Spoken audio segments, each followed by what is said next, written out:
Hello and welcome to another edition of your PPP forgiveness questions in the fifth part of our Armanino webinar series. Today we're going to answer more of your questions on the forgiveness process, specifically diving into uses of funds and how they factor into forgiveness. My name is John Schweisberger. I'm a partner in Armanino's business outsourcing services practice, joined again today by my partner, Jenn McCabe. Between the two of us, we are living the dream with the PPP program, just as we know all of you are. So Jenn, what do you say we just dive right into some questions? Sound good? I'm ready. All right, here we go. Question number one. Here's an easy one, right? What's allowed in payroll costs? Well, you'd think it's easy. Overall, what's allowed in payroll is gross wages paid to employees up to an annualized amount of $100,000 plus the employer costs for benefits plus state tax on those wages. Do not include federal tax on those wages, and you're pretty good. All right, so when you say $100,000 annualized, what does that mean for this? Because we're not paying somebody $100,000 in 8 weeks, right? It means $100,000 divided by 52 weeks times 8 weeks, which is the covered period. And the amount you'll get over and over, I've tested it, is $15,385 maximum per person. So that I can't put in more than that and get free. I can pay somebody more than that. I just can't get forgiveness for more than that, right? Correct. Ah, got it. Okay. There's a whole bunch of things that have come out around incurred and paid. And there's an awful lot of people who don't necessarily know all those accounting terms, specifically what they all mean. So can you put this, you're good at this, put this into basic English for us. What is meant by the incurred and paid rules?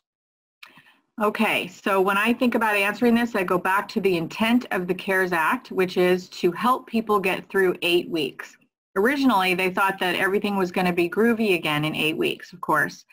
So what they want is to help businesses paid costs, or the costs that they're going to incur, in a specific covered period. And that period starts the day you get your money in your bank, and it goes 8 weeks from then.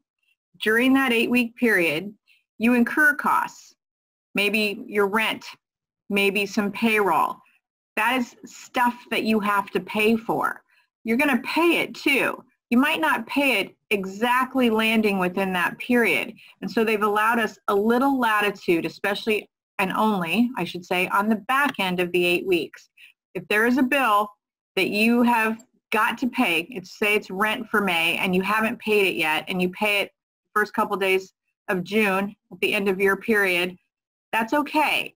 It's incurred. It's May rent or it's May payroll.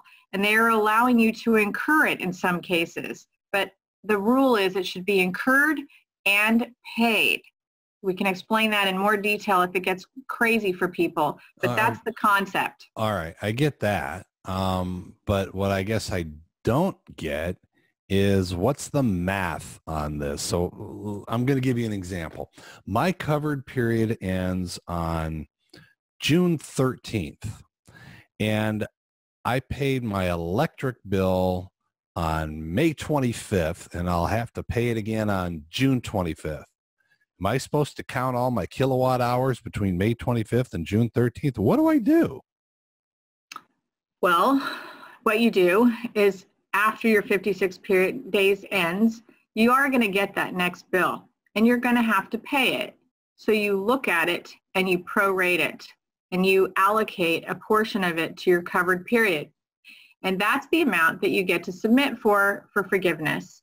Okay. Then you also have to pay it though, John. It's not enough to do that. In the next time that bill is due, you also have to pay it. You have to prove that you didn't just incur it and kind of accrue it and count it. You also have to pay it in the next billing cycle. Well, in the interest of keeping my power on, I probably should pay that electric bill. I get that. Right. So I would take basically something like, in that case, 17/30ths, 17 days out of 30 that went into the electric bill, something like that. Yep. And if folks are listening, really the crux of this is all about payroll. People want to spend most of their money on payroll. So really that's where the rubber meets the road. If your loan period ends on July 4th, let's say, and you pay your payroll on June 30th, and you don't have another payroll until July 15th, you get to count those 4 days of payroll.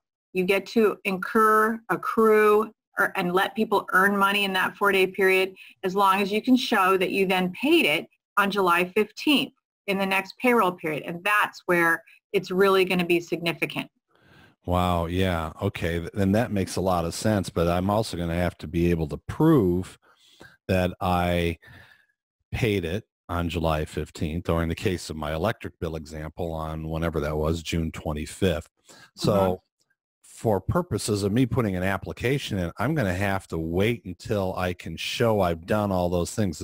All my utility bills got paid subsequent to the end of my covered period and things like that. So I can't just finish my covered period one day and fire in my application the next, right? Right. It would be good to be patient. And that's why they're not going to make anybody pay a payment on these loans for at least 6 months and up to a year. They know that everybody needs time to put this crazy, gnarly loan forgiveness package together. Right. All right. Well, let's come back to the incurred versus paid then. So you touched on payroll. And there's a lot of confusion around the whole payroll thing. What's it based on from a date standpoint? The day the money went out of my account into my payroll provider's account, the day the employee got paid, the date that the employee received their paycheck but hadn't earned. I'm just so confused. Walk me through some dates and give me some examples. I think it's good news that the answer to all of those questions is yes. So okay. I love this part of it. Either or questions, and it's yes. Right. Even though they've confused it and made it so that there's more payroll costs that are eligible for forgiveness, which is good news, it is confusing to figure out how you get more in there. But if you got your loan dispersed to you, say on April 26th, and your payroll hits on April 30th, that whole amount of that payroll can go against your PPP spending that can be forgiven. Even though on April 30th, that was only 4 days into your loan period and it covered a lot of payroll that was pre-loan funding. You still get to put the whole thing in. And then down the road, at the end of your 56 days, sticking to the 8 weeks really religiously in this case, you can also accrue for payroll at the end of your period. So say that your last payday is going to be in that case around June 15th probably. Maybe you haven't gotten there yet. You will be able to accrue and include those other wage expenses that you haven't paid. So you get it all ways. You just have to document it really well. Got it. All right. That's very helpful. Thank you. Listen, Jen, you, more than almost anybody I know, are the payroll expert. So answer me this. The alternative payroll schedule is something they came out with as an option. Hey, let's say take something complicated and make it more complicated. Hey, change your covered period for payroll. How does this work? Who's eligible to do this? Why do you pick different dates, and how do you do that? Take me through that. Here's where so far where it makes sense. I will caveat everything with so far, this is when it makes sense.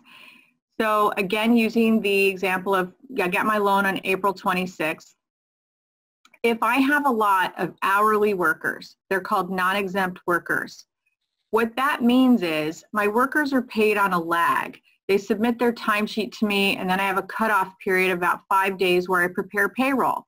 So they're always behind, and my payroll is always a week behind. In those cases, it might be better to start your 8 weeks of your forgiveness just for the payroll piece, not for rent, not for utilities, just payroll, it might be better to start the 8-week period on the first day of the first payroll period after you get your loan money.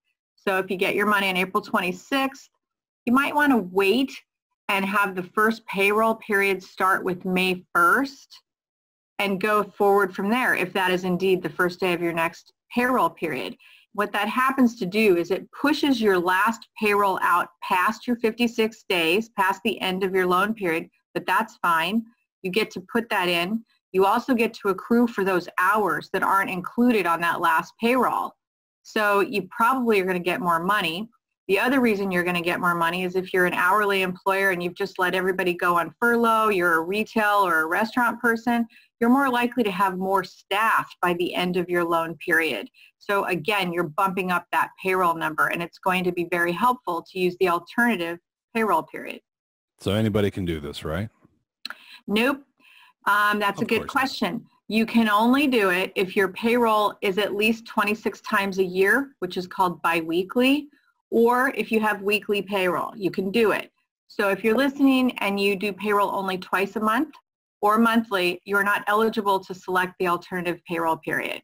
And if you have both, you can do it, right? So John, if you're semi-monthly and I'm hourly, paid 26 times a year, and my employer selects the alternative payroll period, it's okay because they have both kinds of payroll periods.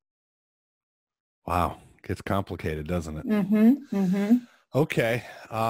Thank you. Last question on payroll.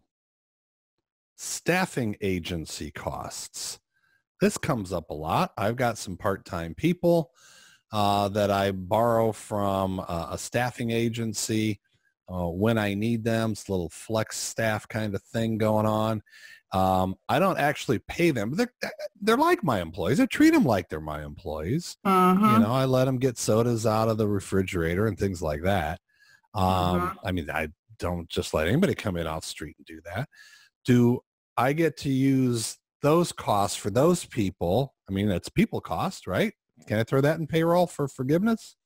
And that's an absolute no. So anytime I hear the words staff equivalent, I think staffing agencies, freelancers, permalancers, contractors, and all of those are not to be included because none of those people are paid benefits. None of those people appear on your 941 or your payroll reporting, and when they file for unemployment, they're not going to name you as the employer. They're going to name either themselves if they're a contractor, hopefully, or they're going to name the temp staff agency. Now, this is not to be confused with a PEO, which is a shared employer relationship. So, you know, people use TriNet or JustWorks or Insperity, and that's okay. You have a co-employer agreement, and you would, in that case, attach the agreement to your loan forgiveness application, and that co-employer will provide proof in the form of a letter to you that you pay all the taxes and that you pay all the benefits and that you're the employer of record. Got it. Hey, Jen, you know what time it is? Do you? No. Oh, gosh. What's going to happen? It's lightning round time. Okay, I'm going fast. Yes or no answer for benefits expenses. Can I include health insurance cost? Yes or no? Yes. Yes. Unemployment insurance cost? Yes. Really? Yes, if it's the employer's expense, but if you're in a state where unemployment cost is taken out of the employee check, it's a no. Oh, got it. Okay. It's not a yes or no. It's a maybe sometimes. Okay, let's see. Let's keep going lightning round. Short and long-term disability cost? No. Life insurance cost? No. Long-term care insurance cost? No. Child care benefits? Nope. Oh, come on. None of these? Nope. Okay, this one. Union dues? Absolutely not. But what if I have to pay the health insurance as a part of the union due? Well, you'd strip out the health insurance part and the dental and the vision, but not the dues. So I've got to go carve up this contract with the union and figure out, okay, 47 cents per payroll per person on a apprentice program. Can't do that, but the $62.19 for medical or whatever the cost is. That's cheap medical. But anyway, that one goes into I can do that. Got it. So I have to do that literally person by person. Absolutely. And then you better double check that you didn't also charge the person for some of those benefits. So when you pay medical benefits, it's only the employer cost. So if some of those union medical benefits come out of the employee check and they contribute maybe for a family dependent member, you wouldn't be able to include that part of it. So you do have to really look at benefit bills. This gets complicated. Okay, well, here's an easy one that comes up all the time. My 2019 profit sharing contribution, I make that all at once, and I usually happen to do it in the spring, right in the middle of my covered period. Do I get to include that or not? Nope, we're back to incurred and paid. The 2019 profit sharing was not incurred in the 8-week period. It was incurred, it's relative to 2019, so it can't be included. Similarly, say that you fund your retirement at the end of 2020 or even early 2021 for this period that we're in right now. You can't include it if it's a prepaid item and you haven't actually paid it. But if you prorate it and you allocate it to this period and you actually pay it, then you could include it. Again, just to make it fun. Mm-hmm. Okay. It's lightning round time again. For other expenses, can I include mortgage payments? I'm going to take that one because I know the answer to this one. I don't know all these things, but I know the answer on this one. Can I pay it with my PPP money? Absolutely. I can pay the whole mortgage payment. Can I include it in expenses for forgiveness? Only the interest part. Got to strip out the principal from the interest. Did I get that right, Jen? You did. Gold star for me. Okay, let me keep going because I'm on a roll. Can I include interest on my line of credit? That is absolutely an allowable use of funds and absolutely not a forgivable expense. Right? Exactly. 2 for 2. Exactly right. Excellent. Okay, I'm just going to keep rolling then. Rent expense on a warehouse. Can I include that? Yes, so long as it's a warehouse used by the business. How about the cost of my tractor, Jen? I know the answer on this one too. Well, I'm going to hit you with this. Tell me you if I get it right. The answer is maybe. Did you buy it? And do you owe a note on that? In which case, it's like a mortgage because it's a secured note and you only get to use the interest portion of that payment. But if you leased it to work your vineyard, then you get to take the whole lease cost, right? Correct. Cha-ching. Very well done. Thank you. I'm getting good at this. You'd think by 5 webinars in, I'd have some of this stuff down. How about the loan on my production equipment for my manufacturing line? Absolutely, if that's a secured note, kind of like the tractor conversation. If you bought it and you mortgaged it in the process, the interest is forgivable. If you lease that production equipment, then the entire cost of that lease is forgivable, just like the copier lease cost. And if you leased a delivery truck, that too, you can call that rent expense. If you bought it, you can take the interest part of the payment, but not the principal. How did I do, Jen? Did I go 7 for 7 there? That's perfect. I love it. Okay, let's keep on rolling then. You used to be a self-employed people. What expenses can you self-employed people include in your forgiveness application?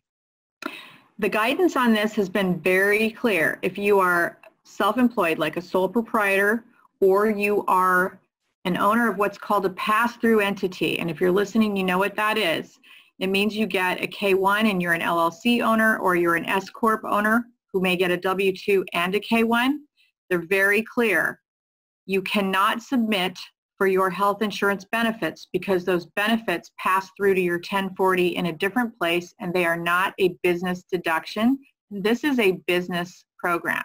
This is not for yourself in your household.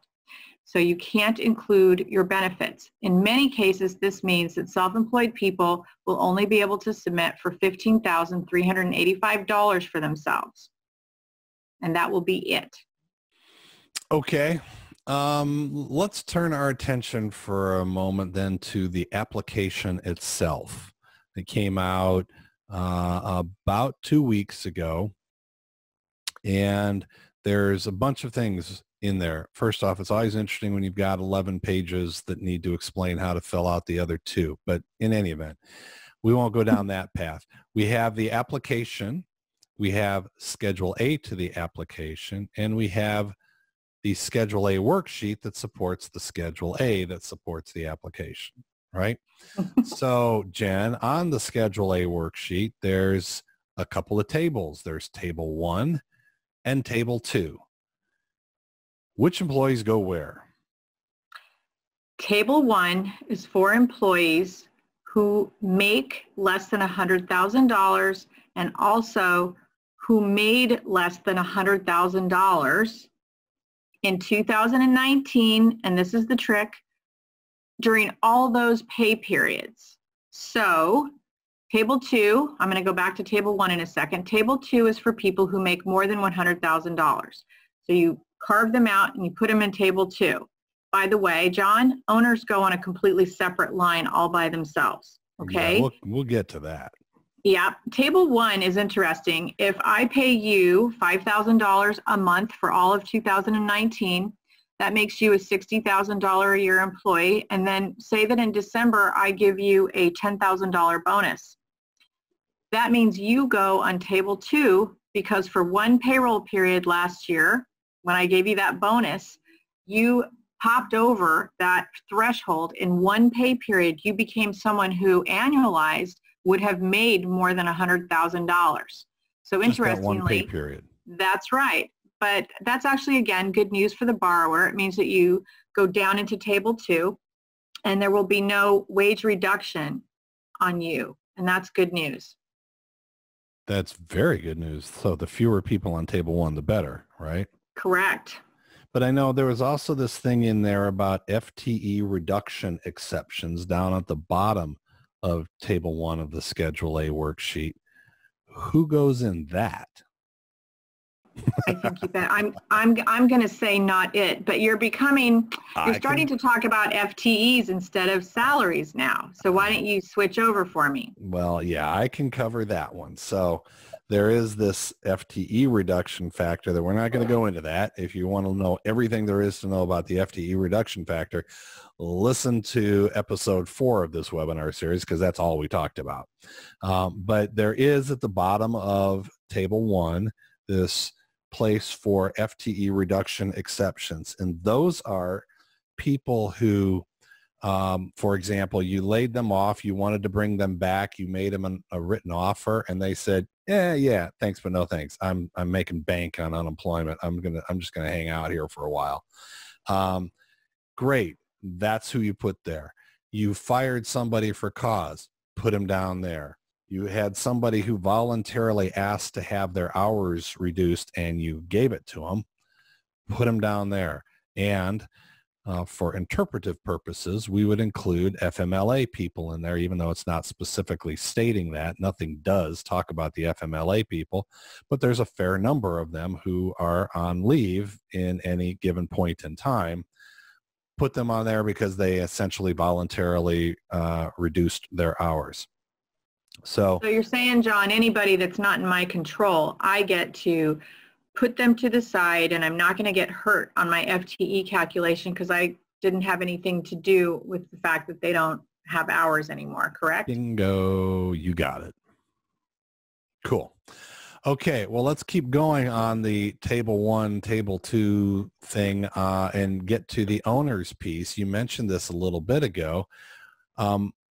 I don't put the owner comp in Table 1 or Table 2. I have to put it somewhere else, but won't that hurt me when it comes time for all these reduction factors and safe harbor and all that? So where do I put that? I'm just confused. There's a line that you put it on, and the answer is no, it doesn't hurt you at all. You put in the number, and you're good. So that actually goes in on line 9 of Schedule A and is included in your payroll cost. Yes. Got it. Okay. So last question, one shy of a baker's dozen. You know what time it is, right? It's lightning round time again. Let's talk about cliff assumptions. This is a term you like to use a lot. A whole lot of perceptions that are out there about things that are either this or that. So Jen, you tell me what's real, what's not. Let's start with the 75% rule. 75% or more needs to be spent on payroll. Is that the requirement for me to get any forgiveness at all? No. You get forgiven, and the way that it works is 75% of the amount you spend will be payroll, and 25% will be utilities. It's not that you have to use 75% of your loan, period, end of story, for payroll, or you're not going to get any forgiveness at all. You will get some forgiveness. Okay. And if I don't spend the 75% on payroll, let's say I come in at 65%, am I X'd out of the forgiveness calculation, or can I still get some? You will still get some. Okay. And how do I get that? Well, you're going to have to go through all the math that we just talked about to figure out how much of it is forgiven, and then what's left over is going to be a loan. You are not going to have to pay it back. So that's another one of my cliff assumptions. When people say to me, well, what if I don't spend it all, or I don't spend it on the right things? Do I have to give it back right away? The answer is no, you don't have to give it back right away. And if you hang on to it and you go past the 8 weeks with it, you still should use it for the correct purposes, but you will not have the money taken away from you. Well, in some point, you do have to give it back. You just have 2 years in which to give it back, right? Right. Because it becomes a loan that you pay. Okay. Exactly. Next cliff assumption, this whole thing around $100,000 plus employees. Can they be included for forgiveness or not? Yes. So when people say to me, well, if they make more than $100,000, does that mean they're completely out? They're thrown out? No. You are allowed to include them up to that maximum, $15,385. They're not completely excluded. Just the amount you pay them over that dollar amount is excluded from forgiveness. So if you use the money, the PPP money, to pay them, you're allowed to do that. It's just that it won't be forgiven. It's one of those allowable but not forgivable uses of the funds. Got it. Okay, you already hit this one, the leftover money, so I'm going to skip that and get to the last one, which is the June 30th date, which let me take this one, okay? Mm-hmm. So June 30th is an important date, sort of. There's a whole lot of drama around June 30th, and it has nothing to do with the fact that that's my anniversary. Here's the deal on June 30th. June 30th is a very relevant date for only two things. One, as written right now, that's the last date before which you can apply for a PPP loan. But if you're listening to this, that ship has sailed. The other thing that June 30th is relevant for is the safe harbor rule on the two reduction factors for salary reductions and FTE reductions. That's it. That's the only thing June 30th's got anything to do with. So it's important as it relates primarily around those safe harbors, but there's a whole lot of complicated stuff that goes into the June 30th safe harbor thing. So rather than dive into it now, because we're almost out of time, I would like to direct you to webinar number 4, where we went through all the math on that with lots of pictures and graphics so that it's less impossible to understand. I wouldn't say easy to follow, but less impossible anyway. And encourage you to really dig into that, because that stuff is real critical to what your forgiveness amount is ultimately going to be. You can do nearly everything right and by the rules and still end up with a substantial reduction to what you think you should be getting from a forgiveness standpoint. So just make sure you educate yourself about those factors and exactly how they work. Okay. Jen, is that good? I think that's good for today. I'm exhausted. I join you on that, and I'm sure a lot of our listeners are exhausted too and say, please, can somebody do this for me? The answer is yes, we are happy to do this for you. We have two different ways that we can help you around this. One is sort of during this covered period time, we can help you plan your various forgiveness strategies and how you use the funds and make sure that it's in line with what your business needs in your given unique situation. And then after the covered period, we can help you prepare and submit your forgiveness application. And this we try to make as easy as possible for you. All you have to do is gather your documentation, your Form 941, your payroll reports, your accounting records that show what you paid for with the PPP money and things like that. Just gather that together, send it to us. We do the rest. We'll enter the data. We'll figure all the calculations, and we'll get your application all ready to go so that all you have to do at that point is certify it, sign it, and we're done. Nice and easy, and you can see the pricing here. Those are fixed fees based on the size of your loan. For all the details, visit the website that you see here, learn.armaninolllp.com/SBA. And for much more information about anything to do with the entire coronavirus crisis, we have almost 200 articles up on our COVID-19 Resource Center, accessible at armaninolllp.com. That's it for today. Jen, thank you very much. Appreciate you joining. No problem. And we will be back next week with a couple of more episodes for forgiveness so that you can be as educated as we can possibly make you. Thanks for joining. Thanks, everybody.